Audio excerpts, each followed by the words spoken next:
আসসালামু আলাইকুম রহমতুল্লাহ।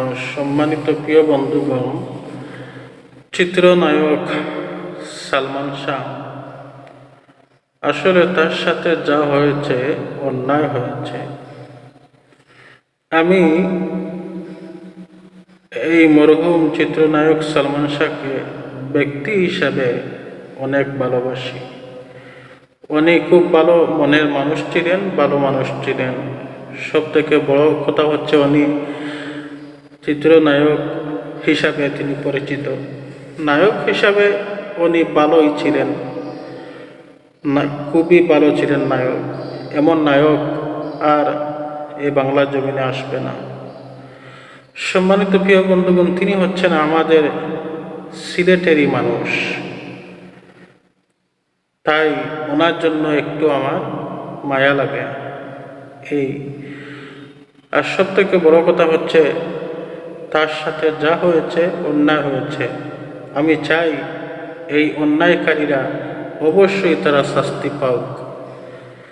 সম্মানিত প্রিয় বন্ধুগণ, কিন্তু দেখেন, একটা মায়ের বুক খালি হয়েছে, যার সন্তান হারায় সে বোঝে সন্তানের কি বেদনা।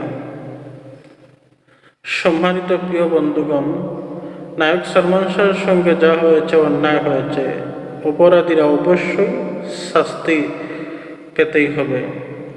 আজ 30 বছর পর যদি নায়ক সালমান শাহর হত্যার বিচার হয়, তাহলে আল্লামা দেলোয়ার হোসেন সাইদি সাহেব তিনি কি দোষ করেছেন? আল্লামা নিজামী সাহেব তিনি কি দোষ করেছেন? মেজর সেনাপ্রধান মেজর সিনহা তিনি কি দোষ করেছেন?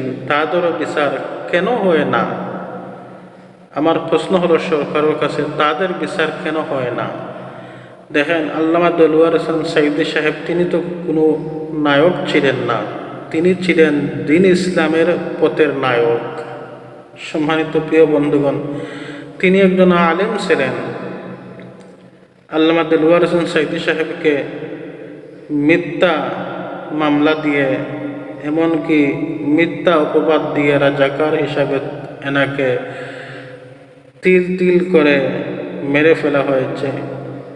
আল্লামা নিজামী সাহেবকে মিথ্যা মামলা দিয়ে এবং অপরাধী সাব্যস্ত করে একজন ভালো মানুষকে ফাঁসির মঞ্চে তুলে ফাঁসি দেওয়া হয়েছে। এনারা কি দোষ করেছেন? সেনাপ্রধান মেজর সিনহা তিনি কি দোষ করেছেন? কিন্তু এখন পর্যন্ত এনাদের বিচার হয় নাই।